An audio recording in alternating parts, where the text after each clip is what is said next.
வடகிழக்கு வங்கக்கடல் பகுதியில் நிலவி வரக்கூடிய மொச்சா புயல் தற்போதைய நிலவரப்படி வடகிழக்கு திசையாக தொடர்ந்து நகர்ந்து கொண்டிருக்கக்கூடிய நிலையில் தமிழகத்திலும் மொச்சா புயலின் ஆட்டம் தொடங்கியது என்று சொல்லலாம். குறிப்பாக சென்னை முதல் டெல்டா இடைப்பட்ட கடல் பகுதிகள் பல்வேறு மாவட்டங்களை உள்வாங்க தொடங்கியிருக்கிறது. குறிப்பாக பல்வேறு மாவட்டங்களில் மதியம் முதல் கடல் என்பது உள்வாங்க தொடங்கியிருக்கிறது. இதனால் மீனவர்களும் பொதுமக்களும் எச்சரிக்கையில் உறைந்திருக்கிறார்கள்.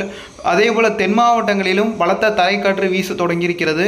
அதேபோல் மன்னார் வளைகுடா, பாம்பன் உள்ளிட்ட பகுதிகளில் பலத்த காற்று வீசி வருகின்ற காரணத்தினால படகுகள் பாதுகாப்பாக வைக்கப்பட்டிருக்கிறது. மீனவர்கள் யாருக்கும் கடலுக்கு மீன்பிடிக்க செல்லவில்லை.